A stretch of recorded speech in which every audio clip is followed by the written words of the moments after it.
मैं एडवोकेट जतिन आपके लिए आज लेके आया हूँ सेक्शन 324 ऑफ द आईपीसी। सबसे पहले हम इसकी डेफिनेशन से स्टार्ट करते हैं। 324 की आईपीसी की डेफिनेशन क्या बोलती है? Voluntary causing hurt by dangerous weapons और means. What a person is voluntary hurt by the use of dangerous weapon. कोई ऐसा इंसान जिसको आपने किसी डेंजरस वेपन से उसको हर्ट किया, मीन्स उसको चोट पहुंचाई। The act comes under the preview of voluntary causing hurt by dangerous weapon or means। इसके मेन इंडिग्रेंट्स क्या होते हैं, किस किस बेसिस पे ये लगता है? Any instrument for shooting, stabbing और कटिंग। आपने किसी को शूट किया, काट दिया या उसको धारदार हथियार से कुछ चोट पहुंचाई। Any instrument use a weapon of offence that is likely to cause death. कोई ऐसा आपने वेपन यूज किया जिससे उसकी जान जा सकती थी। फायर और एनी हीटेड सब्सटेंस, कोई गर्म चीज से आपने उसको मारना चाहा, आग लगानी चाहिए। एनी टाइप ऑफ पॉइजन, कोई पॉइजन से आपने उसको मारना चाहा। Any corrosive substance, any explosive substance, any substance that is deleterious to the human body for inhaling, swallowing और receiving into blood. Any animal, आपने कोई जानवर उसके ऊपर छोड़ दिया। सो ये सब 324 के मेनली कंटेंट हैं जिसके रीजन से आपके ऊपर 324 लगता है। Punishment under section 324 of IPC.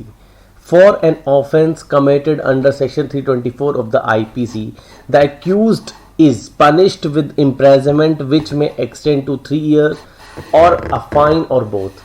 आपको 3 साल की सजा हो सकती है, आपको फाइन और 3 साल की सजा हो सकती है, या आपको 3 साल की सजा और फाइन दोनों भी हो सकता है। वो जज के ऊपर डिपेंड है। जज कैसे आपको डिसीजन देता है, उसकी क्या कंसेंट है, वो जज के ऊपर डिपेंड करेगा। Is IPC section 324 is bailable according to section 42 of sub section F of main section of 33 of code of criminal procedure code amendment act 2005। Section 324 of penal code 1860 is non bailable offence. ये non bailable offence है। आप सोचिए कि आपको ये non bailable है तो इसमें आपको इजीली बेल नहीं मिलती है, तो ये ध्यान रखिएगा।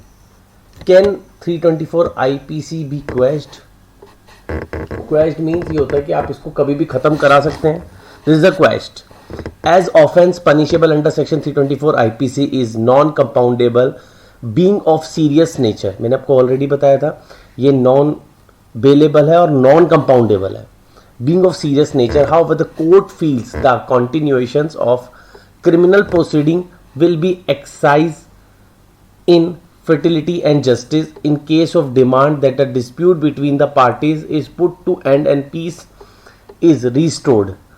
It can order for quashing the FIR or criminal proceeding at its duty of the court to prevent continuations of unnecessary judicial process.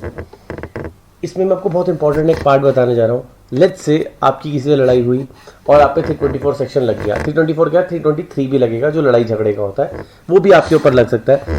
अब इस केस के अंदर आपकी जिससे लड़ाई हुई है और आपकी उससे अगर सेटलमेंट हो जाती है और वो बोलता है कि हाँ ठीक है, मैं इस केस को ख़त्म करने को तैयार हूँ और हमारी सेटलमेंट हो चुकी है, अब हमारे बीच में कोई प्रोसीडिंग्स नहीं बची है, हम चाहते हैं दोनों पीसफुली रहें, हम आस पड़ोस में रहते हैं, हम लड़ाई झगड़ा नहीं चाहते, तो इस केस में आप लोग क्या करते हैं, आपस में एक सेटलमेंट एग्रीमेंट बनाते हैं। अब वो settlement agreement by monetary terms भी हो सकता है, आप पैसे में भी एक दूसरे सेटलमेंट हो सकता है कि ठीक है आपको चोट लगी है, उसका हर्जाना सारा मैं भुगतता हूं और आपके सारे जितने भी एक्सपेंस हुआ आई एम रेडी टू पे, और आप में से सेटलमेंट कर लीजिए। या जो भी आपकी टर्म्स एंड कंडीशन, सॉरी बोलता हूँ, मैं आपसे माफ़ी मांगता हूँ, आपके पेरेंट्स से माफ़ी मांगता हूँ, या जो भी आपकी टर्म्स है आप उसके बेस पे अपना सेटलमेंट एग्रीमेंट बनाते हैं। ओके, देन आप एक एप्लीकेशन फाइल करते हैं। You have to file application in the Delhi high court या whatever any high court, जो भी आपका लोकल जुडिशरी का हाई कोर्ट पड़ेगा, लोकल स्टेट का।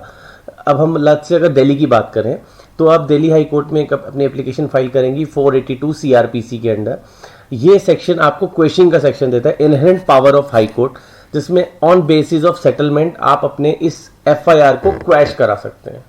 ओके, तो इसके लिए आपको हाई कोर्ट को अप्रोच करना पड़ेगा। हाई कोर्ट आपकी सेटलमेंट के लिए दोनों पर्सन्स को पूछा जाएगा कि आपके ऊपर कोई प्रेशर नहीं है, कोई मेंटली हरासमेंट नहीं है, कोई फिजिकली हरास तो नहीं किया जा रहा, कोई प्रेशर तो नहीं किया जा रहा सेटलमेंट करने के लिए। दोनों पार्टी जमा खड़े होकर बोलते हैं ठीक है हमारी सेटलमेंट हो चुकी है, हमारा मॉनेटरी टर्म्स भी क्लियर हो चुका है, ये जो हमारे टर्म्स सारे क्लियर हो गए, and high court issue order कि आपकी एफआईआर को क्वैश कर दिया जाए। Okay, so 482 CRPC. Okay, this is a very important section for questioning FIR. सो इसको ध्यान रखिएगा। और अगर आपको कोई भी इन्फॉर्मेशन चाहिए तो आप मेरा एक कॉन्टैक्ट नंबर है, मेरी ईमेल आईडी है, आप इस पे ईमेल करके कुछ भी क्वेश्चन रेज कर सकते हैं, आप कमेंट बॉक्स में डाल सकते हैं। अगर आपको वीडियो अच्छी लगी तो प्लीज़ लाइक सब्सक्राइब कीजिए, और अगर आपको कोई इन्फॉर्मेशन अच्छी लगी तो आपके किसी फ्रेंड्स को अगर इससे हेल्प हो सकती है तो आप उसको भी शेयर कर दीजिए। जो कंसल्टेंसी रहेगी और फ्री ऑफ चार्ज रहेगी, उसके कोई चार्जेस नहीं होंगे। Thank you so much for watching this video. Thank you.